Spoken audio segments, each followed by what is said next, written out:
The boardroom felt suffocating as I sat there, watching James pace in front of the projection screen. His expensive suit and perfectly coiffed hair screamed success, while his smirk spoke volumes about how he viewed me, the grieving widow who needed to be managed. "The numbers don't lie," he said, clicking to the next slide. "Since David's passing 6 months ago, our stock has dropped 15%. The market is losing confidence in quantum tech's leadership. My name is Rachel Chen, and 6 months ago, I lost my husband to a car accident. Today, I was about to lose his company too, or so my brother-in-law thought. Our shareholders are nervous," James continued, his voice dripping with fake concern. "They're worried about having well, let's be honest here, a housewife controlling 51% of a major tech company." The other board members shifted uncomfortably. They'd known me for years as David's wife, the woman who hosted company parties and attended charity events on his arm.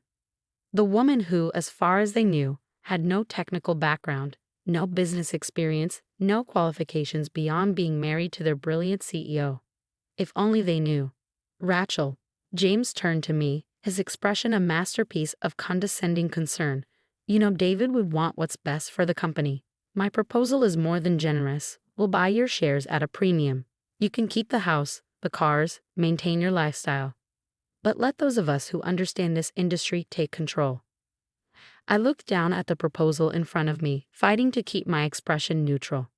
The generous offer would indeed keep me wealthy, but it would give James complete control of quantum tech, the company David and I had built from nothing.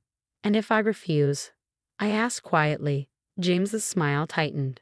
"Then I'll be forced to call for a vote of no confidence.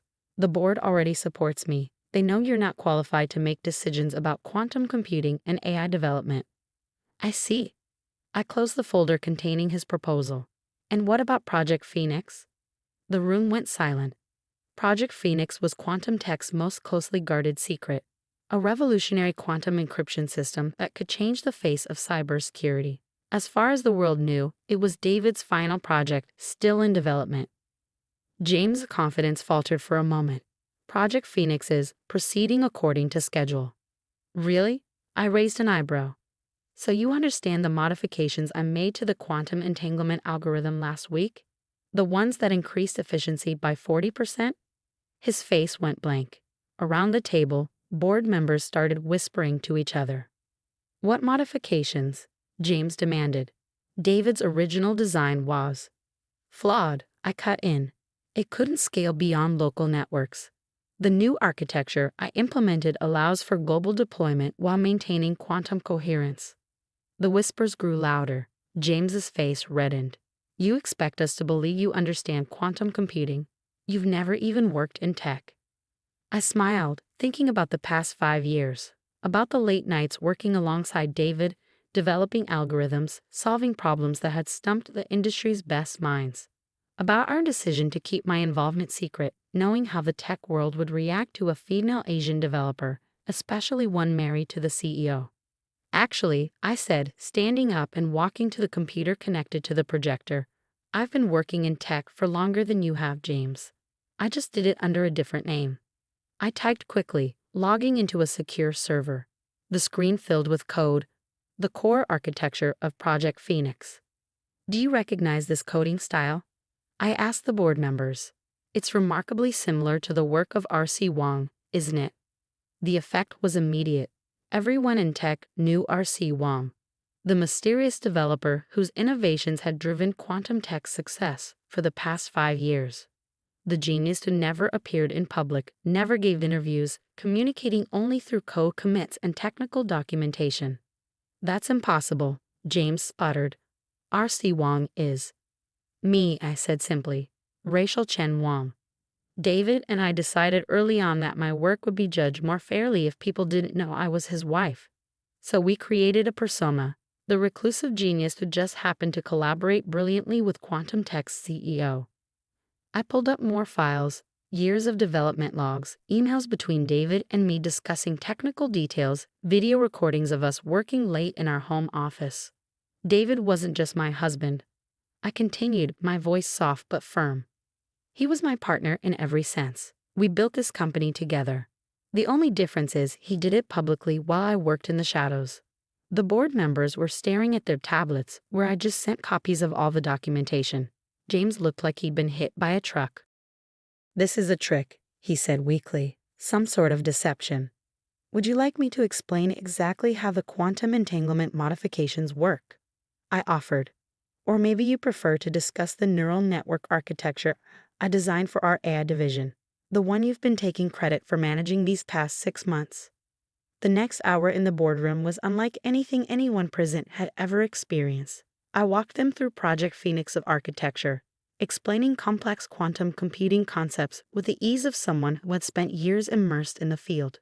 With each explanation, each technical detail I elaborated on, James's face grew paler.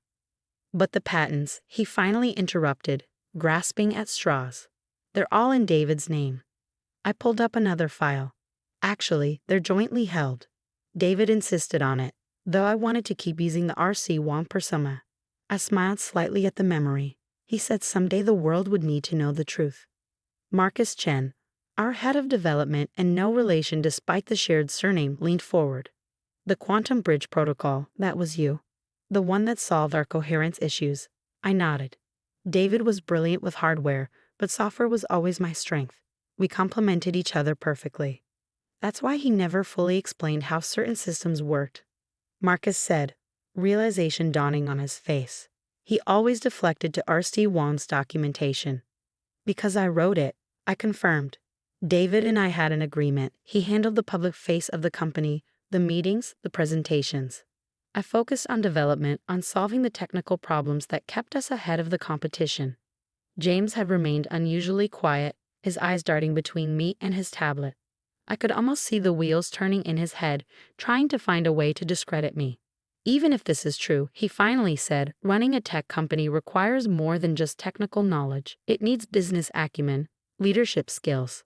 "You mean like the skills I used to negotiate our Series C funding?" I interrupted. "The deal I closed with Vector Capital while using the R.C. Wong persona." More murmurs around the table. The Vector Capital deal had been legendary. A $300 million investment on incredibly favorable terms, negotiated entirely through encrypted communications with the mysterious R.C. Wong. "That's right," I continued. "I handled most of our major deals. The investors actually preferred dealing with R.C. Wong. They said they'd never met someone who understood both the technical and business sides so completely." I clicked to a new slide showing our company's growth over the past 5 years. Every major innovation, every significant breakthrough, they all came after R.C. Wong joined the company, after I started working with David. "This is absurd," James snapped, finally losing his composure. "You expect us to believe that all this time, while you were playing the perfect corporate wife, hosting dinner parties and charity events, you were secretly some kind of tech genius." "No," I said calmly. "I expect you to look at the evidence in front of you and make a rational decision about what's best for this company." I turned to address the entire board. "I understand your concerns about leadership, but ask yourselves this: who really knows quantum text technology? Who understands where we're going and how to get there? The person who created our core technologies or the person who's been trying to take credit for them?" The board members exchanged glances. Patricia Morrison, our longest-serving member, cleared her throat. "Mrs. Chen, Rachel, why reveal this now? Why not continue as R.C. Wong?"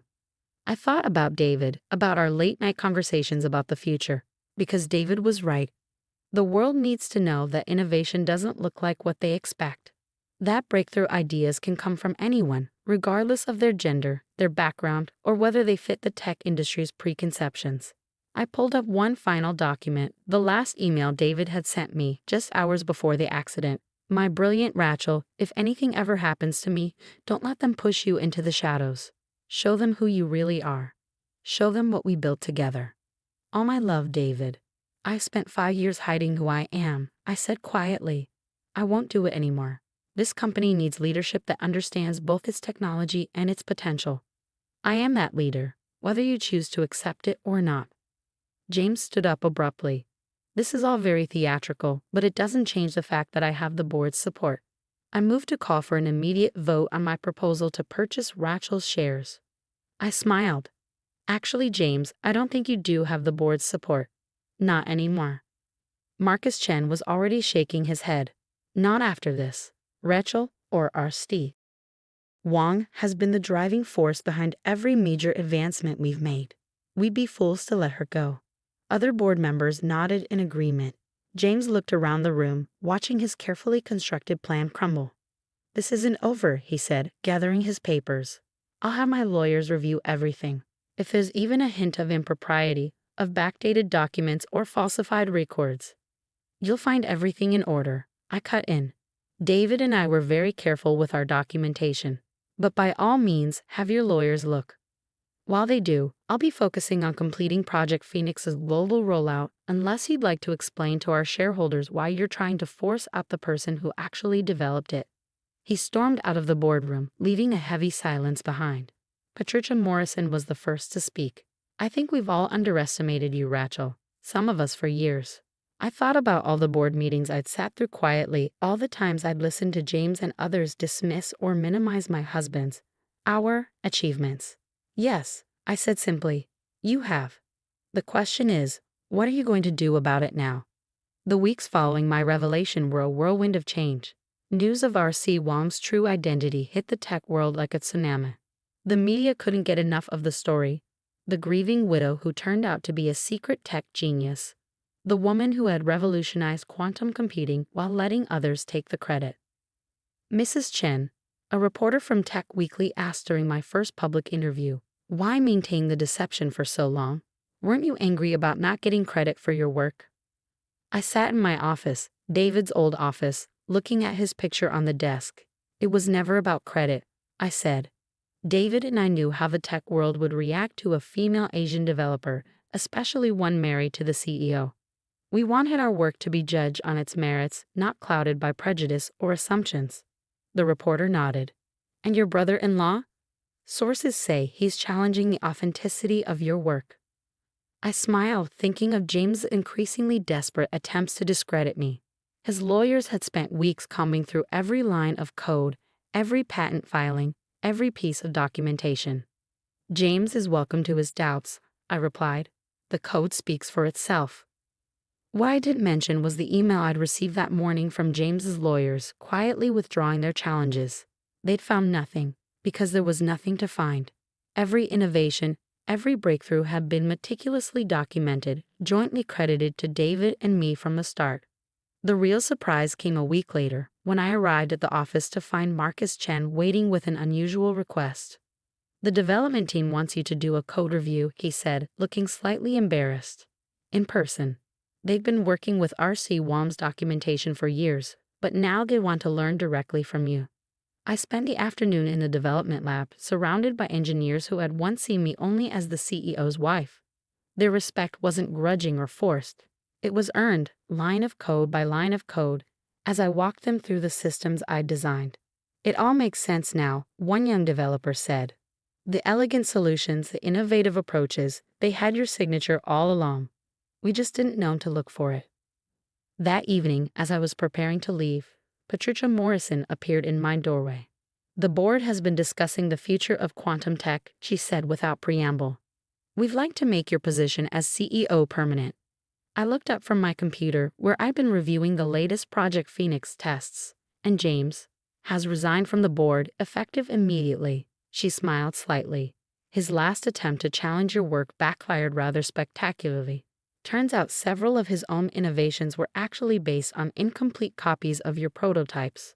I wasn't surprised. James had always been better at taking credit than creating something original. "There's something else," Patricia continued.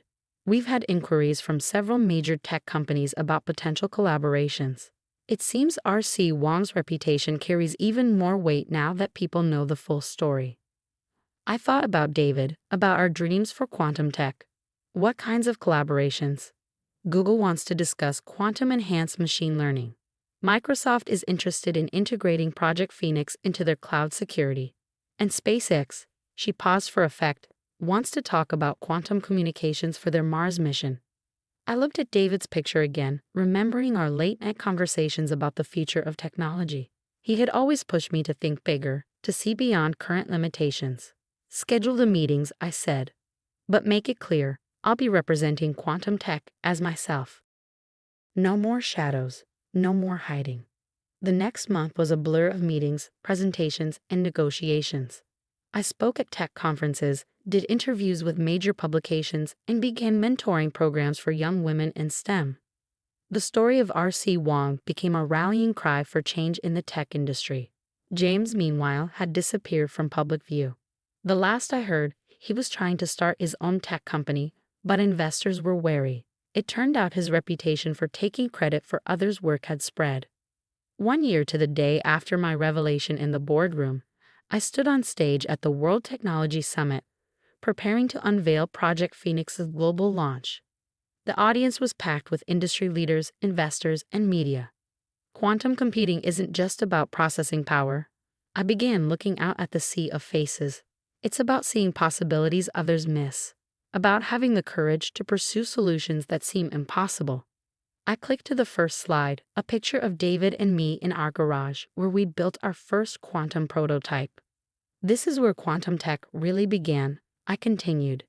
Not in a fancy lab or corporate office, but in a garage where two people dared to dream big. One of those people worked in the spotlight while the other stayed in the shadows. Today, we're bringing those innovations into the light. The presentation was a triumph. Project Phoenix's capabilities exceeded even the most optimistic predictions. Our stock price soared, and more importantly, we were changing the face of cybersecurity forever.